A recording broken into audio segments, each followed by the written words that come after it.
আমরা রিপোর্ট দেখতে পারি, যেটা আগে কখনোই সম্ভব হতো না।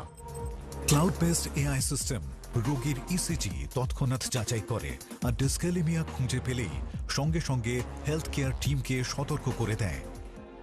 যে মুহূর্তে এআই বুঝতে পারে যে কিছু একটা গন্ডগোল রয়েছে, সেই মুহূর্তে এই এআই সিস্টেম সংশ্লিষ্ট মেডিকেল স্টাফকে টেক্সট করে জানিয়ে দেয় সেই বার্তা। এআই টিমের আশা, এই র্যাপিড ডিটেকশন সিস্টেমের সুবিধা হাসপাতালের বাইরেও প্রসারিত হবে। আমরা তাইওয়ানের সব অ্যাম্বুলেন্সেই এই এআই সিস্টেম ব্যবহার করতে চাই। এতে যেটা হবে তা হলো অন্য হাসপাতালগুলো আরও বেশি পরিমাণ প্রাণ বাঁচানোর জন্য এই সিস্টেম ব্যবহার করতে পারে।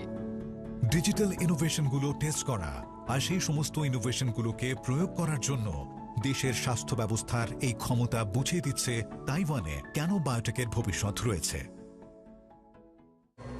প্রতি বছর সারা বিশ্বে 1.5 কোটি মানুষ স্ট্রোকের সমস্যায় ভোগেন। মৃত্যু আর পঙ্গুত্বের এটা অন্যতম প্রধান কারণ। তাইওয়ানে প্রতি 12 জনে একজন স্ট্রোকে আক্রান্ত হন এবং স্ট্রোক পরবর্তী পঙ্গুত্বের হার 61.2%। তাইওয়ানের ইস্ট কোস্টে 70 বছর বয়সী বাং ইউ লো এইরকমই পঙ্গুত্ব নিয়ে ভুগছেন। সৌভাগ্যবশত একটা নতুন চিকিৎসা প্রয়োগ হতে চলেছে। এখন সকাল 10টা বাজে। লো সপ্তাহের 4র্থতম ফিজিক্যাল থেরাপি সেশনটা করাতে হাসপাতালে এসেছেন। 2019 সালে দ্বিতীয় স্ট্রোকটা হওয়ার পর থেকেই ফিজিওথেরাপি লোয়ের জীবনের রোজনামচার অঙ্গ হয়ে উঠেছে। আমার প্রথম স্ট্রোকের পর খুব দ্রুতই আমি সেরে উঠি। আমি তাও 1 ঘন্টার বেশি সময় হাঁটতে পারতাম। দ্বিতীয়বার ছিল আরো ভয়ঙ্কর। আমার বাঁ দিকটা পুরো প্যারালাইজড হয়ে যায়। লোয়ের কাছে পঙ্গুত্বটা খুবই দুঃসহ ছিল, কারণ অবসরের পর উনি blood and bone marrow donation সেন্টারে একজন স্বেচ্ছাসেবকের কাজ করতেন। আমি blood and bone marrow donation সেন্টারে অত্যন্ত গুরুত্বপূর্ণ ভূমিকা পালন করতাম। অস্থিমজ্জা দানের ব্যাপারে সকল মানুষজনকে বোঝাতাম। হুইল চেয়ারে আটকে পড়ার কারণে তিনি এই স্বেচ্ছাসেবকের কাজটা আর করতে পারছেন না, যেটা তাকে মন থেকে সন্তুষ্ট করত। উনি আবার হাঁটার জন্য যে কোনো কিছু করতে মরিয়া। লোয়ের ভাগ্য ভালো, একটা revolutionary stem cell research team আশার আলো দেখাচ্ছে।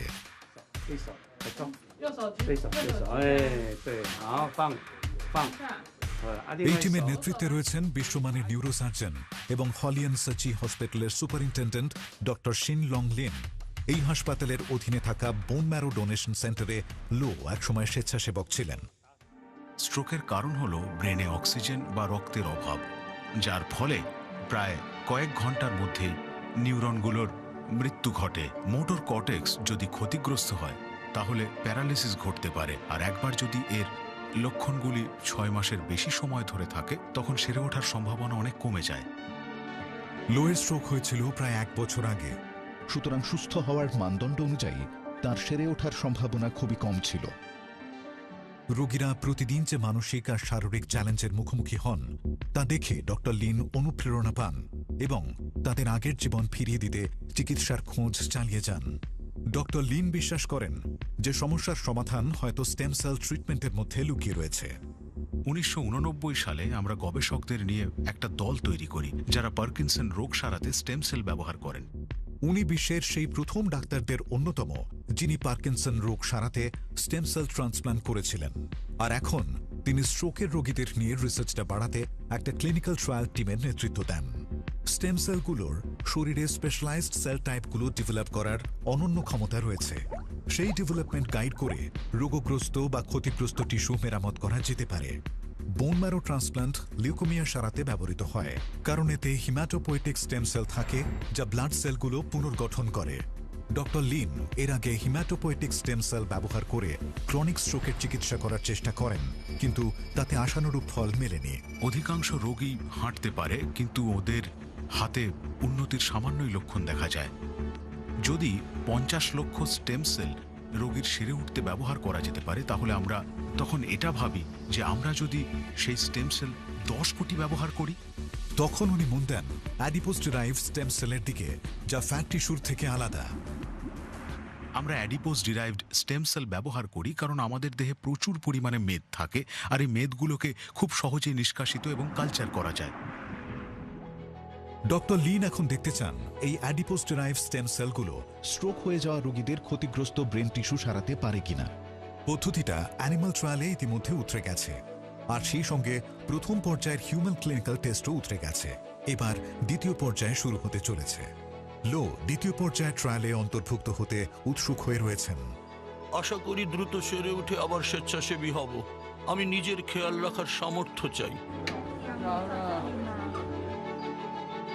আচ্ছা, আপনি নিজের থুতনি ছুঁতে না। পারছেন? না, আচ্ছা, পাচ্ছে না। ঠিক আছে। লোকে ট্রায়ালে অন্তর্ভুক্ত করার আগে একাধিক অ্যাসেসমেন্টের মধ্য দিয়ে যেতে হবে। স্ট্রোক কতটা গুরুতর সেটা মাপা হয় NIHSS ব্যবহার করে। এটা মূল্যায়ন করা হয় রোগীর কগনিটিভ ফাংশন, স্পিচ আর মোটর এবিলিটির কার্যকারিতা দিয়ে, আর এটা খুবই জটিল একটা পরীক্ষা। যদি সাবজেক্টের স্কোর এই ক্রাইটেরিয়ার সাথে মিলে যায়, আমরা তখন লাইপোসাকশন ব্যবহার করি। আমরা তখন রোগীকে লোকাল অ্যানাস্থেশিয়া দিই আর পেটের কাছ থেকে 5 সিসি মতো ফ্যাট টিস্যু সংগ্রহ করি। এক্সট্রাকশন শুধুমাত্র প্রথম ধাপ। স্টেম সেলগুলো যাতে ঠিকঠাক কাজ করে সেগুলো কালচার আর প্রোপাগেট করে আরো 10 কোটির বেশি সেলের একটা মাস তৈরি করতে হবে। সহায়তার জন্য ডক্টর লিন তাইওয়ানের টপ বায়োটেক সংস্থাগুলোকে চাইছেন। অ্যাডিপোজ ডিরাইভড স্টেম সেল জীবাণুমুক্ত ঘরে স্থানান্তরিত করতে হয়। এই কোষগুলিকে মস্তিষ্কে ইনজেকশন দিয়ে প্রবেশ করাতে হয় যাতে কোনো রকম সংক্রমণ না ঘটতে পারে। আমাদের স্টেম